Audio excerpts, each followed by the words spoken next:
तो यह चाणक्य नीति का 10वां अध्याय है। चाणक्य अपनी 10वें अध्याय में कहते हैं, धन से हीन मनुष्य दीनहीन नहीं होता अगर वह विद्या से युक्त है तो, परंतु जिस मनुष्य के पास विद्या रूपी रत्न नहीं है, वह सभी चीज़ों धन ऐसो आराम में हो तो भी वह दीनहीन ही होता है।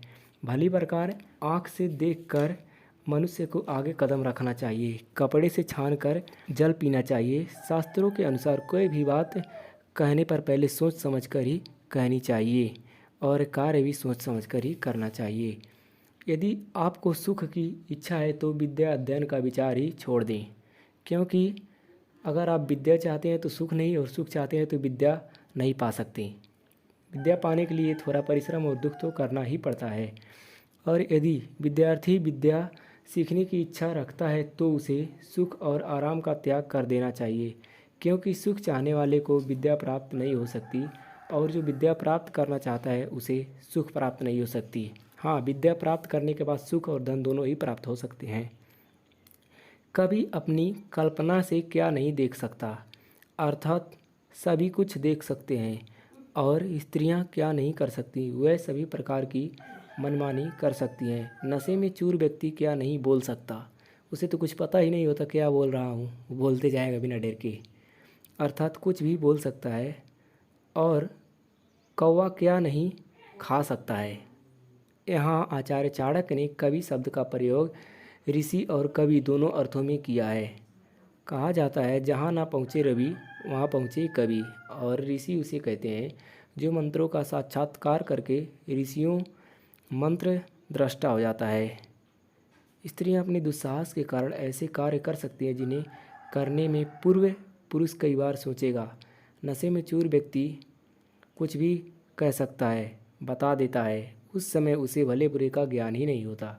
भाग्य की महिमा हम अपरंपार है, क्योंकि वह निर्धन अर्थात भिखारी को पल में राजा बना सकता है और राजा को कंगाल। इसी तरह भाग्य के ही कारण धनवान व्यक्ति निर्धन बन जाता है और निर्धन धनवान। मांगने वाला लोभी मनुष्य का शत्रु होता है। मूर्खों का शत्रु उन्हें सदुपदेश देने वाला होता है। व्यभिचारिणी स्त्रियों का शत्रु पति ही होता है, और चोरों का शत्रु चंद्रमा, क्योंकि जब चोर रात्रि में चोरी करने जाता है तो चंद्रमा उदय के कारण वो पकड़ा जा सकता है, ऐसी अधिक संभावना होती है। जिन मनुष्यों के पास ना विद्या है, ना ही जिन्होंने किसी प्रकार का तप किया है, जिनमें ना दान देने की प्रवृत्ति है, ना ज्ञान है, दया और नम्रता आदि भी नहीं है, गुण और धर्माचरण की भावना नहीं है, ऐसे मनुष्य पशु के रूप में इस संसार में विचरते हैं। धर्म ही मनुष्य को मनुष्य बनाता है, बाकी और तो नहीं। यदि धर्म नहीं है तो वह मनुष्य होकर भी पशु से भी बेहतर बन जाता है। जिन व्यक्तियों में किसी प्रकार की भीतरी योग्यता नहीं, अर्थात जो अंदर से खोखले हैं, बुद्धिहीन हैं, ऐसे व्यक्तियों को किसी भी प्रकार का उपदेश देना उसी प्रकार व्यर्थ होता है जिस प्रकार मलयाचल पर्वत से आने वाले सुगंधित हवा के झोंकों को बाँस से स्पर्श। जिस व्यक्ति में किसी प्रकार की भीतरी योग्यता नहीं, जिसका हृदय साफ नहीं, उसमें बुरे विचार भरे हैं, उसे किसी भी प्रकार का उपदेश देना व्यर्थ है, उस पर उपदेश का कोई प्रभाव नहीं पड़ेगा। ऐसा होना उसी प्रकार व्यर्थ है जैसे चंदन वन से आने वाली सुगंधित वायु के स्पर्श से बाँस में ना तो सुगंध ही आती है और ना ही वह चंदन बन पाता है। जिस व्यक्ति के पास अपनी बुद्धि नहीं, शास्त्र का उसका क्या कर सकेगा। आँखों से रहित जो दर्पण का कोई लाभ नहीं हो सकता। आचार्य का यह कथन संकेत कर रहा है कि केवल बाहरी साधनों से कोई ज्ञानवान नहीं बन सकता। मनुष्य के भीतर निहित संस्कारों को ही बाहरी साधनों से उभारा और निखारा जा सकता है। खेत में बीज ही ना हो तो खाद आदि देने से फसल नहीं उगती। कभी कभी तो उल्टा ही होता है। इच्छित फसल को पाने के लिए किए गए उर्वरकों के प्रयोग से ऐसी हानिकारक फसल लहराने लगती है जिसकी किसी ने भी कल्पना ना की हो। इस संसार में ऐसा कोई उपाय नहीं जिससे दुर्जन व्यक्ति को सज्जन बनाया जा सके। बिल्कुल उसी तरह जिस प्रकार गूदा को चाहे सैकड़ों प्रकार से और सैकड़ों बार धोया जाए फिर भी वह श्रेष्ठ अंग नहीं बन सकती। जो मनुष्य अपनी आत्मा से द्वेष रखता है वह स्वयं को नष्ट कर लेता है। दूसरों से द्वेष रखने से धन नष्ट हो जाता है। राजा से बैर भाव रखने से मनुष्य अपना नाश करता है और ब्राह्मणों से द्वेष रखने से कुल का नाश होता है। ब्राह्मणों से द्वेष अर्थात ज्ञानी जन और विद्वानों से द्वेष रखना। भले ही मनुष्य सिंह और बाघ आदि हिंसक जानवरों से युक्त वन में निवास करे, किसी पेड़ पर अपना घर बना ले, वृक्षों के पत्ते और फल खाकर तथा पानी पीकर गुजारा कर ले, तिनकों की सैया पर सो ले, फटे पुराने वृक्षों की छाल के कपड़े पहन ले, परंतु अपने भाई बंधुओं में धन से रहित अर्थात दरिद्र बनकर जीवन ना बिताए। यहाँ इस बात पर भली प्रकार स्पष्ट होती है कि निर्धनता एक प्रकार का अभिशाप है। चाणक्य का मानना है कि व्यक्ति अन्य सभी प्रकार के कष्ट सहन कर सकता है, परंतु निर्धनता के कारण अपने सगे संबंधियों द्वारा किए जाने वाले अपमान को सहन नहीं कर सकता। निर्धनता को कौन अपनाता है? निर्धन जो है उसे सभी अपहेलित करते हैं। आज के जीवन शैली में आप देख ही सकते हैं गरीबों एवं निर्धनों का क्या हाल है। ब्राह्मण एक वृक्ष के समान है और संध्या अर्थात प्रभु की उपासना और आराधना उसकी जड़ है। वेद की शाखाएं हैं और धर्म कर्म उसके पत्ते हैं। इसलिए यत्नपूर्वक जड़ की रक्षा करनी चाहिए, क्योंकि जड़ के नष्ट हो जाने पर ना शाखाएं रहेंगी ना ही पत्ते। ब्राह्मण एक वृक्ष के समान है। ब्राह्मण अर्थात ज्ञानी विद्वान जन जो इस समाज में विकास के कार्य करते हैं।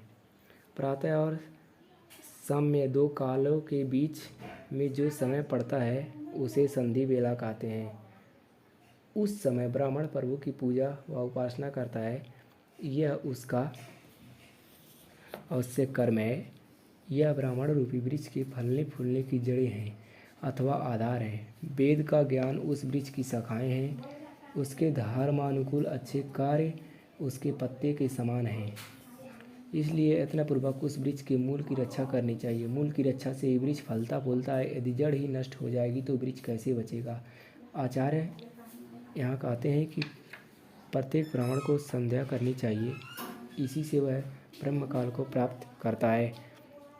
कमल देवी अर्थात लक्ष्मी जिसकी माता है और सर्वव्यापक श्री विष्णु जिसके पिता हैं, प्रभु के भक्त जिसके भाई बंधु हैं, ऐसे पुरुष के लिए तीनों लोक अपने ही देश के समान है। रात्रि के समय अनेक रंग रूप वाले पंछी एक वृक्ष पर आकर बैठते हैं।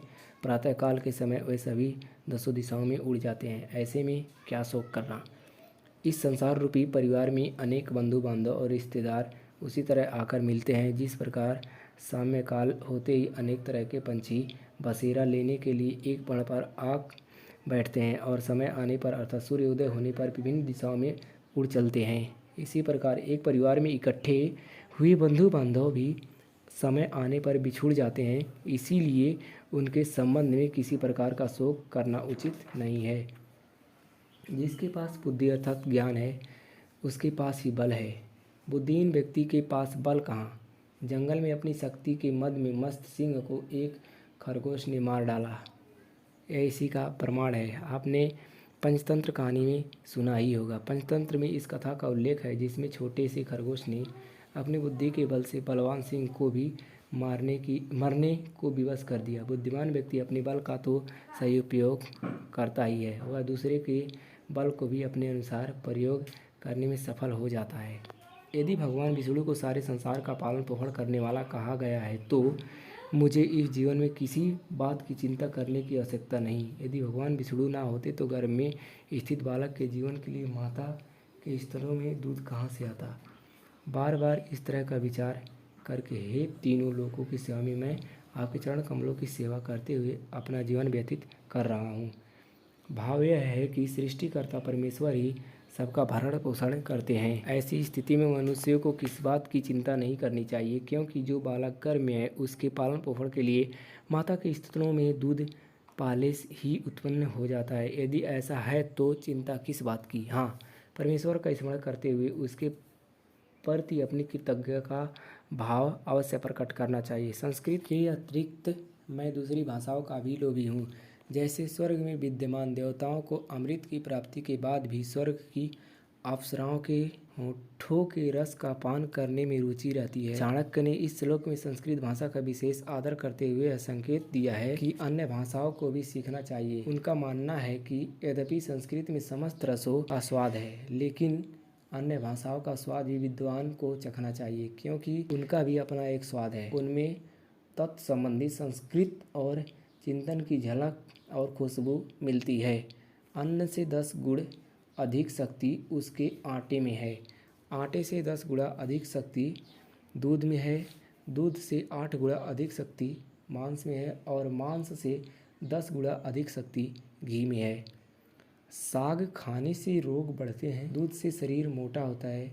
घी से वीर्य की वृद्धि होती है और मांस से मांस बढ़ता है। साग से रोग बढ़ना संकेत करता है कि अधिकांश लोग उसे भली प्रकार धोकर प्रयोग में नहीं लाते, इसीलिए निरंतर उसका सेवन करने से रोगों की वृद्धि होती है। दूध से शरीर बढ़ता है। बालक को और किशोरों को दूध का सेवन करना चाहिए। घी का अधिक सेवन करने से वीर्य की वृद्धि होती है।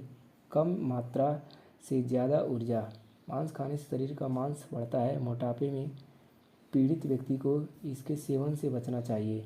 इस प्रकार चाणक्य के अनुसार घी इन सब वस्तुओं में श्रेष्ठ माना गया है, जिससे बल, वीर और बुद्धि तथा मांस की वृद्धि होती है।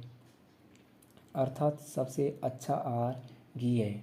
वास्तव में अगर वैज्ञानिक रिसर्चों को भी देखा जाए तो मांस खाने से हमारी शरीर में रोग ही बढ़ता है।